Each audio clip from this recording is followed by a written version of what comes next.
خلينا ناخد دكتور العريان، دكتور محمد العريان، في هذا الحوار الذي أجريناه عبر الأقمار الصناعية من كاليفورنيا. أهلا بكم، ومعنا عبر الأقمار الصناعية من كاليفورنيا الدكتور محمد العريان، الخبير الاقتصادي العالمي طبعا، تشيف ايكونوميك ادفايزر لمجموعة اليونز المالية، وتشير اوف بريزنس جلوبال ديفلوبمنت كونسل.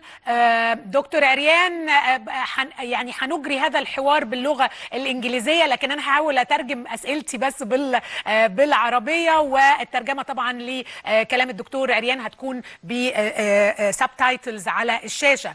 هذا الحوار هنحاول فيه أن نتعرف على رأي واحد من أهم الخبراء الاقتصاديين في العالم، وهو مصري اوريجينالي، يعني مصري الجنسية، عن رأيه فيما يحدث. دكتور عريان هو عضو المجلس التنسيقي للسياسات المالية والنقدية في مصر. الإصلاح الاقتصادي، إلى أين نتجه؟ هل نحن في الاتجاه الصحيح؟ ماذا نتوقع؟ هل يمكن أن نعيش بدون هذا الإصلاح؟ كل دي أسئلة مهمة جدا تدور في أذهاننا ونسأل عليها دكتور عريان. دكتور عريان, thank you very much for being with us. I know it's from California. I know how busy your schedule is. أنا اللي شاكر جدا، وأنا آسف إن أنا هرد بالإنجليزي، بس بقالي 40 سنة عايش في الخارج والعربي بتاعي مكسر شوية. لا thank you very much, that's okay. أنا بشكرك جدا، وخليني أبدأ بسؤالك. How do you evaluate the economic reform program, the Egyptian economic reform program? كيف تقيم برنامج الإصلاح الاقتصادي المصري بما اطلعت عليه يعني؟ بصي, Egypt is in a difficult position. Tourism is down 50%. Revenue from the Suez Canal is challenged by the global economic slowdown. Remittances from the Arab world are coming down.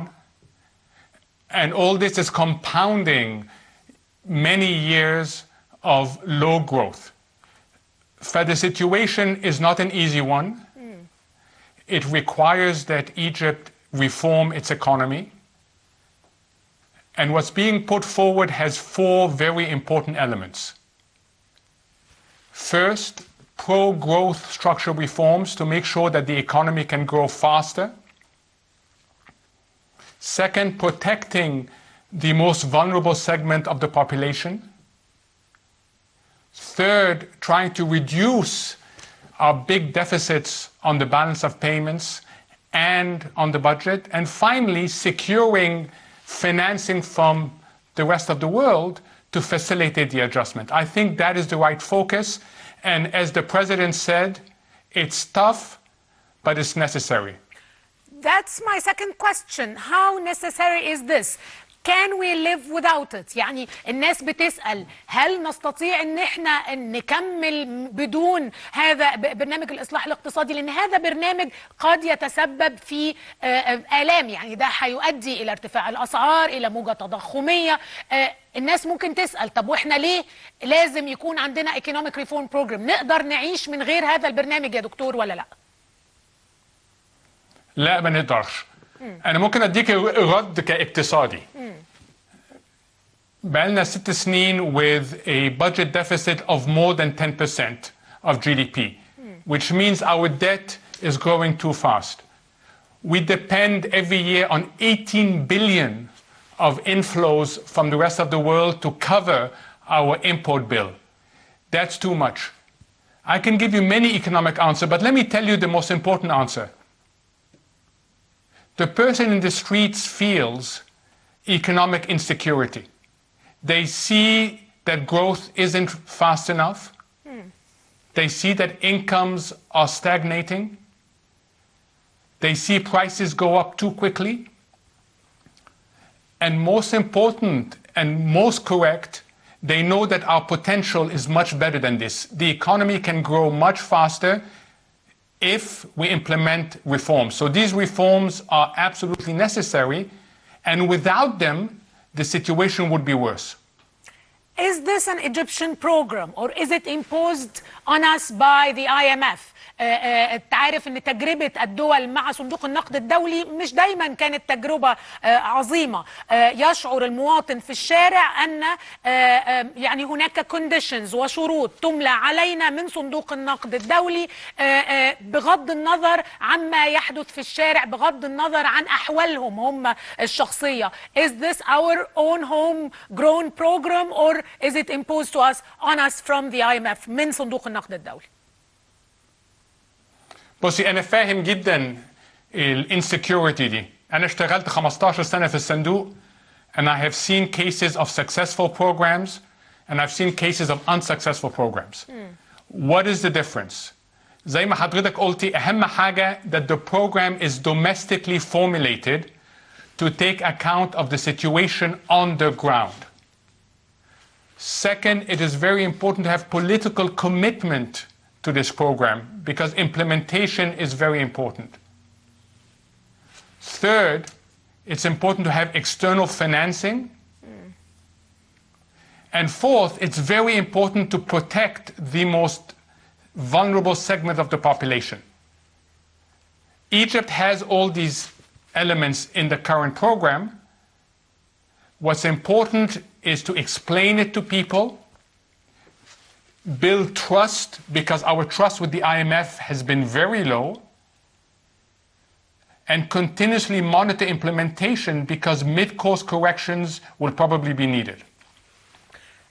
Before I ask you about the mid-course corrections, which is very important, let me ask you about the measures itself. Some of the measures reducing the subsidies on the oil products and flotation or devaluation. Do you think we can do them both? Do you think we can take those two steps at the same time, or is it dangerous? They will definitely result in a big inflation move. بصي يا فندم, I've been following the Egyptian economies for decades. I am a great optimist when it comes to the Egyptian economy. This is an economy that can grow very rapidly. And for very simple things, we have a very important domestic market. We have a wonderful location. We have very good physical attributes. And most importantly, we have very talented Egyptians that have massive opportunities if only we unleash their energy. In the short term, we have to do some difficult things. And you mentioned two difficult things. But these are a means to something much better. Let me give you an image. It's a very simple image وانا آسف جدا. But it's an image from my youth from us. I would be asked often to help push a car to get it started. But once the car got started, the momentum would build up and it would start driving very, very well.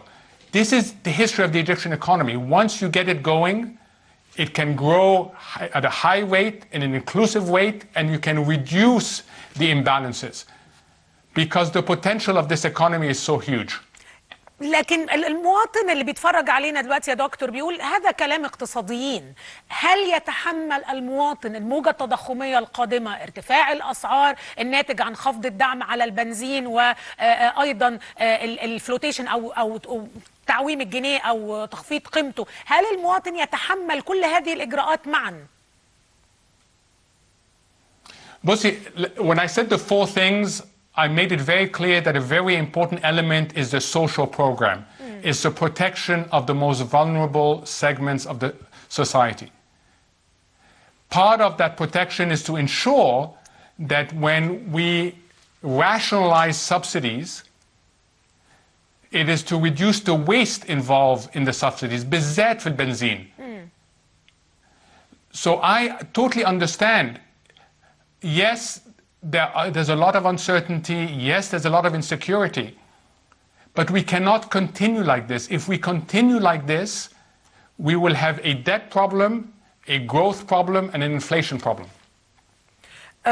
في فبراير حضرتك قلت انه يعني don't rush into flotation، لا تهرعوا الى التعويم، وان الفلوتيشن لوحده او تعويم الجنيه لوحده لا يكفي، وانه سياسة واحدة ضمن مجموعة سياسات other policies that should be taken، سياسات اخرى يجب ان تتخذ. هل ما زلت عند رأيك؟ هل شايف ان don't rush into flotation or are we very late؟ هل اتأخرنا قوي فالآن هندفع الثمن غالي؟ احنا دلوقتي بنتكلم على سعر في البنك وسعر في الخارج تقريبا ضعفه.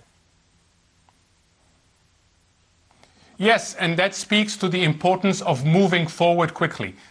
اللي أنا قلته في فبراير is the exchange rate is not the main cause of Egypt's economic challenges, nor is it the main solution to Egypt's economic challenges. It's one of the elements, and it has to be put in a package that emphasizes pro-growth economic reforms, social protection, and better fiscal policy to reduce the deficit.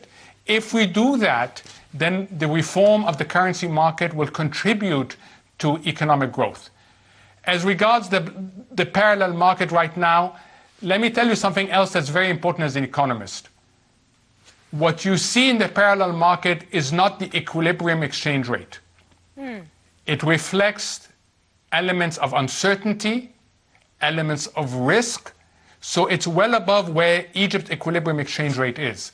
And I have seen this in many, many countries where the uncertainty and insecurity gets reflected in the parallel rate. So how do you regain that confidence? الاقتصاد هو حالة من الثقة وكمان حالة من قيادة التوقعات. managing expectations. How do you manage expectations and how do you regain confidence تستعيد الثقة للاقتصاد المصري مرة أخرى؟ You need only see what happened last year in March at the economic conference of Sharm el-Sheikh. People from all over the world came to Egypt and they signaled their willingness to invest in Egypt because they understand that this economy is able to grow very quickly. They understand the talents of the Egyptians. They understand the massive opportunities there. So with a bit of reforms, you will see the response of the outside world. And the most important thing is to continuously explain to Egyptian citizens why it is that these reforms are necessary, what to expect. When I go on a journey with my daughter, it's very important to tell her where the destination is, when are we going to get there, and what the journey is going to look like. And part of a successful program is continuous communication and feedback with people in the street so that they understand the necessity of the reform program and the considerable upside of the Egyptian economy. You've been talking about mid-term corrections. إصلاحات منتصف الطريق. ماذا يعني إصلاحات منتصف الطريق؟ ماذا يمكن أن يحدث فنصححه في منتصف الطريق يا دكتور وإزاي؟ بصي احنا عايشين في عالم غريب جدا. بص اللي بيحصل في أمريكا، بص اللي بيحصل في أوروبا.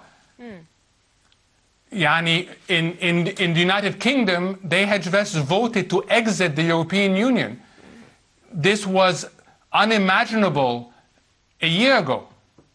You're having very strange political developments in the US, in Europe.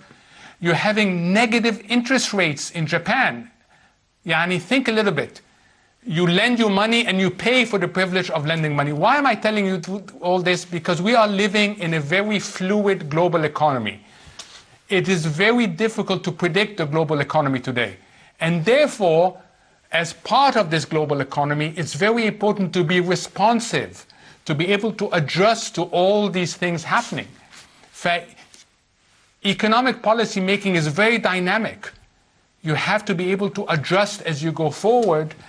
And we are living in a very uncertain global economy right now.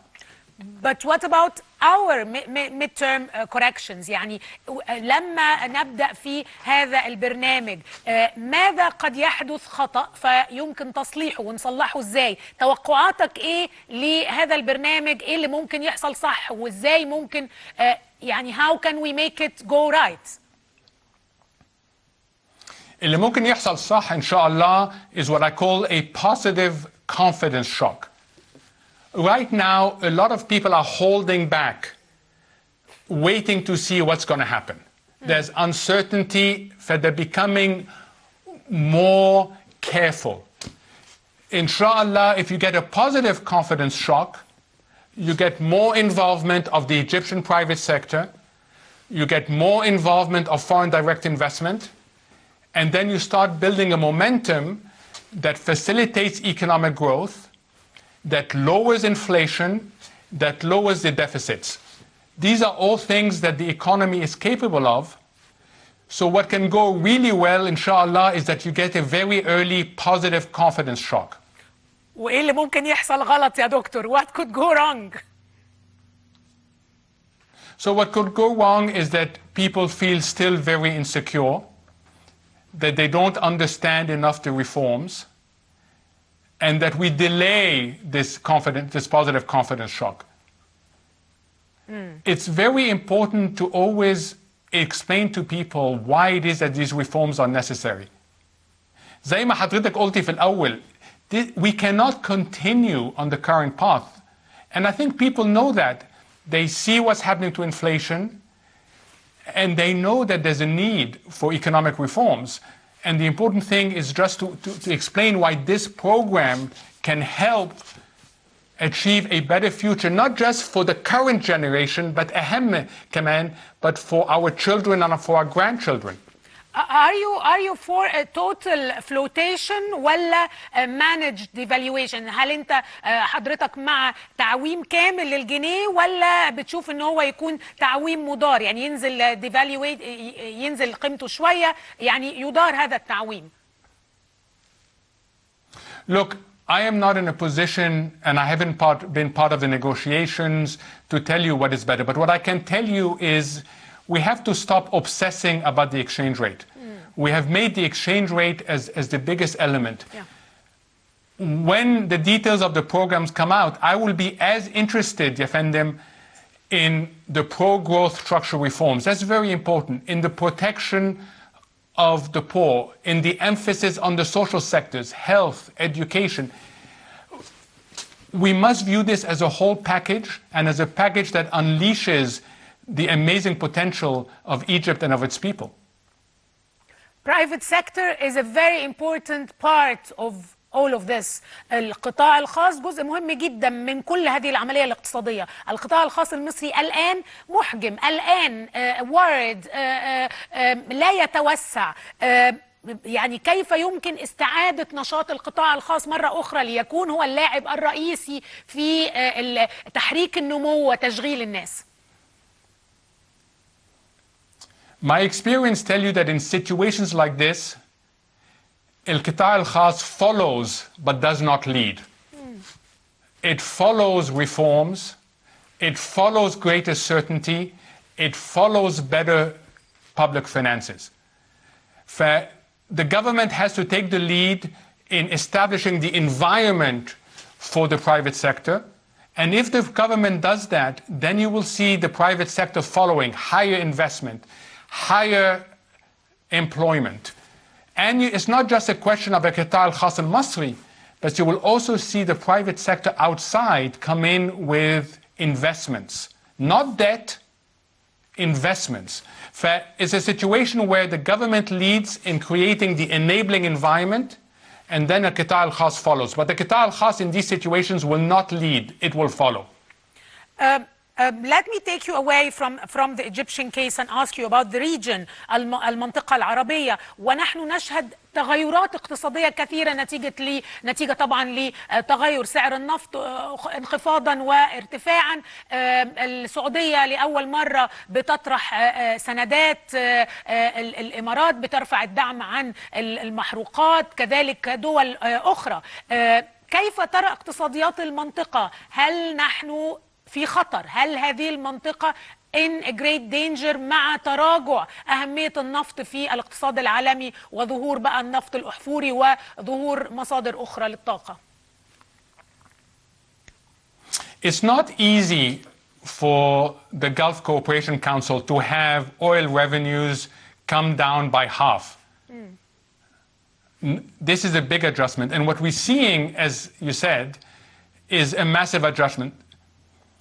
Saudi Arabia just put forward its Vision 2030, a very ambitious economic reform program that involves elements that at one point were deemed unthinkable.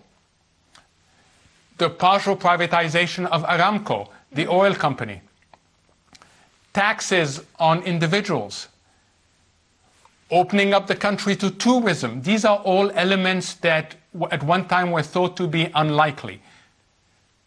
The United Arab Emirates has moved in terms of its energy prices, increasing its energy prices. Again, it was deemed to be unthinkable. So what we are seeing is that countries in the Gulf Cooperation Council realize that they have to adjust. They realize that oil prices are not going back up to $100 a barrel anytime soon.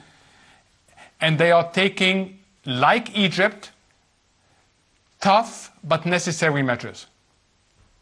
Dr. Aryan, you've said lately also that central banks are not anymore in control of the world's economies. أن البنوك المركزية في العالم لم تعد تتحكم في الاقتصاديات. How is that and why did that happen? So if you look at the United States and Europe, something very peculiar has happened.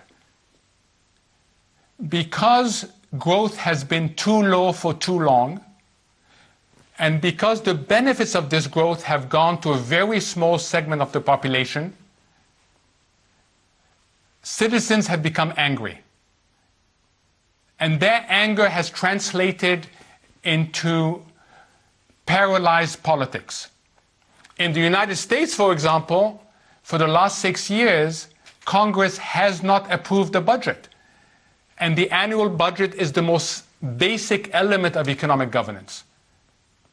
Because policy has been paralyzed, central banks that are politically autonomous have stepped in to try and keep the economies growing, but they don't have the right tools.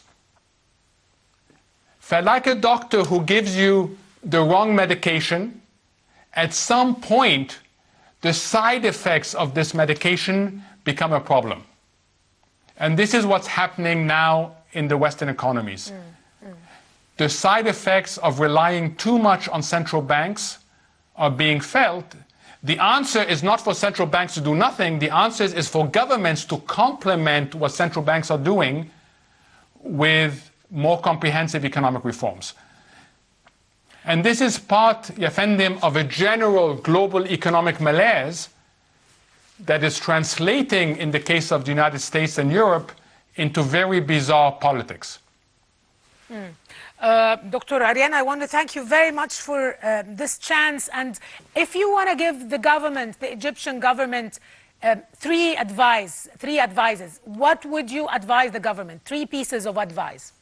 3 نصايح للحكومة المصرية الآن. تفضل. And I mean to give advice. I would just say one thing that I see very clearly من الخارج.